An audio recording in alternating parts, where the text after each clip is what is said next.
What's up, y'all? Time for another wildly successful installment of the poets I've been reading. I'm just a poetry fan.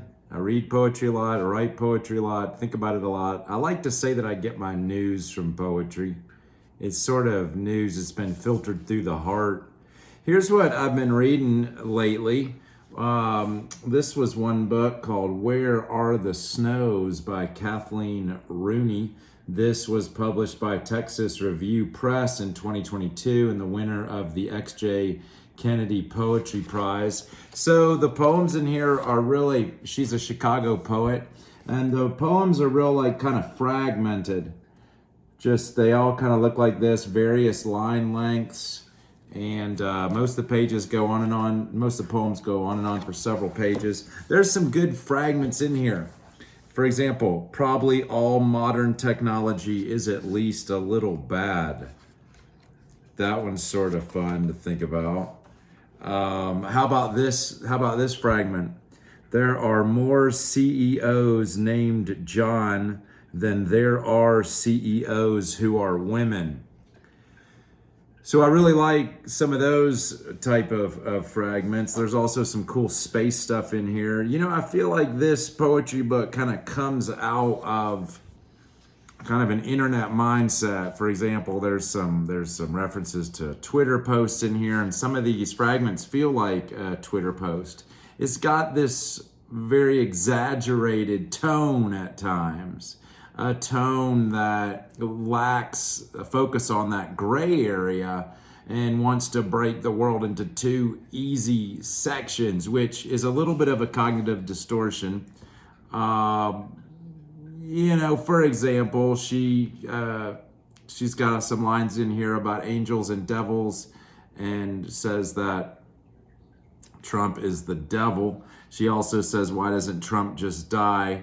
So, and also she'll say, I've tried to find the line, but she kind of talks about how half the country is an idiot. And I know what it's like to want to break the country into two easy halves. But what I'm looking for in poetry is more of that gray area. I'm looking for more of that gray area and more of that nuance. However, that's not really exactly what the point of this book is. I still really enjoyed this book. It's kind of got a big size. It's a little bit wide. I enjoyed this book and will look forward to reading her more. There was a cool poem about space in here that I liked. So I do recommend this book just because it's sort of a wild ride.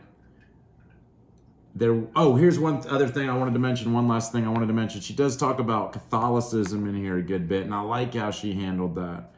So at first she's sort of flippant, I thought, about religion. And you're wondering like, man, does this person have any experience in the church or what's the deal? But then the more these poems go on, you see that she's taken all this quite seriously. And behind this facade of flippancy and jokes and random fragments, there is some real thought. And you get a little bit about her past, maybe in the church or growing up in the church. So I feel like I really do appreciate the way she approached religion, because religion has had a big impact on American poetics. Whether you've never been to church a day in your life or whether you've gone a million times, you write poetry in America, like look at your dollar bill, and God We Trust on there. There's just a good bit of religion still cooking. Some people say that church is sort of struggling right now, but God and spirituality is not. Are you going to go to this book for spirituality? Well, no, man. It's got some good poems about space, which I really appreciated. So there you go. Where Are the Snows? Kathleen Rooney, 2022. Next up, young, gay, Chinese American Chen Chen. Why am I talking about him being young and gay? Because many of these poems have to do with him coming out. One of my favorite elements of this book by Chen Chen, which again was an award-winning book. This won the A. Paulin Jr. Poetry Prize. One thing I liked most about this book was he talks about coming out to his mother and the mother slapping him and then him running away. That was obviously a very traumatic moment in the poet's life. And what I like about how that moment is handled in this book is it's brought up at least 3 times throughout the course of the book, and something different is sort of given to each of those times as it's brought up. As I was reading this by myself in my bedroom, I thought that it was pretty good. But as I shared it with my students and read some of these poems out loud, I liked it even more.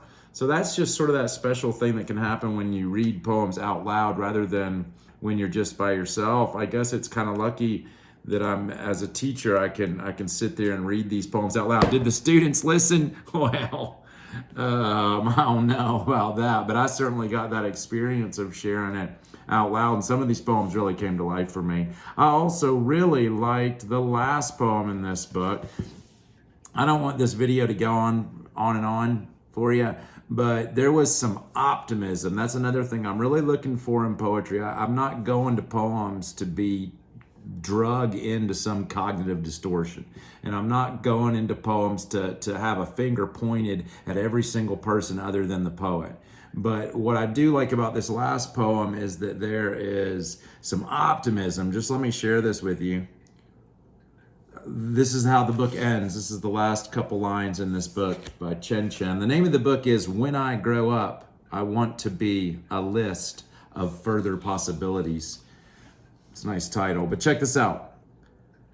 I'm trying out this thing where questions about love and forgiveness are a form of work I'd rather not do alone.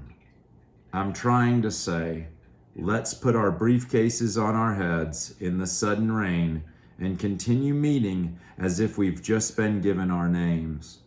There's just this real niceness to this. There's this attitude at the end of this book that goes against this concept that every man is a mountain, every man's an island, and nobody needs anybody else, and to be alive is not to have community. And as long as you got your phone and you got your little bubble, you're safe and you don't have to do anything. And every psychologist is talking about now how we need social interaction. What am I doing? Talking to my phone alone in a room. But we're talking how we need social interaction to be mentally healthy. The pandemic kind of cut so much of that element out of our lives, and many of us, including myself, haven't got back into this social energy where I'm feeding off of friends and family. And what I like about this, I'm trying to figure out this thing where questions about love and forgiveness are a form of work I'd rather not do alone. Go into your friends, go into your family, and wrestling with these questions about love and forgiveness. I just thought that was really beautiful. And what a great way to end that book from Chen Chen. Now, hey, this one, woo. So I was listening to the podcast that Bob Holliman does called Poetry is Bread, and he is a great podcast. These other books I probably learned about just from going to one of those websites like Poetry Daily, poems.com, and just read a poem that I liked and ended up buying the book. That's sort of how you have to do it with poetry. Poetry doesn't just show up on your feed. You gotta poke around, and maybe that's a little bit what these videos are for. I mean, I think more and more people are gonna start reading poetry once they realize how almost every aspect of the phone is clickbait.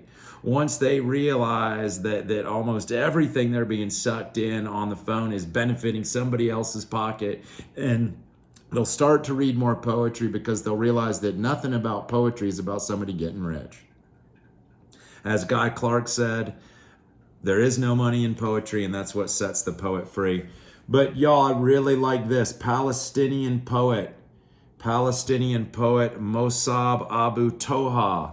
And if you want an interview with him, go find the episode from Poetry is Bread, where you listen to podcasts. And the name of this book is Things You May Find Hidden in My Ear. Look, this dude, Mosab Abu Toha, Palestinian poet, is a librarian, is a scholar, and he's a great poet. There's just so many bombs going off in this book. Just bombs. And it's a story of what it is to be born in a refugee camp. His mama was born in the biggest refugee camp in the world. His daddy was born in a refugee camp. And he talks about losing friends to bombs. He's just grown up in this war, this war between Israel and Palestine. And, another cool feature about this book, the poems were just really, really well done. Not heavy-handed, although the bombs are heavy as they just keep on landing page after page after page. There's some photographs in here with little poems, little tiny, well thought out blurbs. So I thought that was kind of cool. It's not every day you get a poetry book that's got photographs in here. Let me read, also these poems are short. Let me read one here, and then we'll just kind of call this video. We'll end it after this. But here's a little one, Shrapnel Looking for Laughter. The house has been bombed, everyone dead.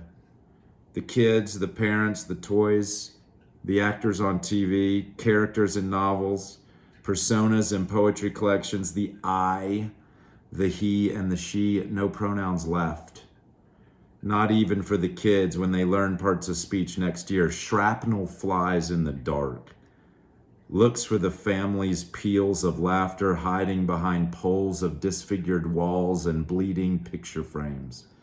The radio no longer speaks. Its batteries have burnt. The antenna is broken. Even the broadcaster felt the pain when the radio was hit. Even we, hearing the bomb as it fell, threw ourselves to the ground, each of us counting the others around them. We are safe, but our hearts still ache. I've read lots and lots of war poetry, especially about the Vietnam War, and it's almost always from the American hoorah perspective. I mean, of course, there's also sadness in these Vietnam poets' experience, but this poetry book was really different for me. Was really, really different than any American poet soldier. Reading this Palestinian scholar's work as he just has grown up in a war-torn country. It's just sort of like what it's like to grow up with bombs going off all over you, all around you.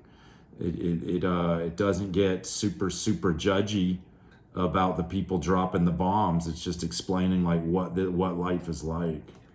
So highly recommend this book. Of the three I've talked about today, this is the one that I would recommend. And hey, one quick plug, y'all. In graduate school, everybody talking about Jesus' Son. Worth the hype. Absolute page turner. Dennis Johnson, Jesus' Son. Woo. This little tiny book, these short stories. He is a poet too. Holy crap. You like Bukowski? This is a whole nother level, baby. Whole nother level. Jesus' Son. Maybe you've read it. Finally, I got around to reading this book that people were talking about 20 years ago, and it was worth it. Hey, go read some poetry, man. It's not going to hurt you. I'll see you next time.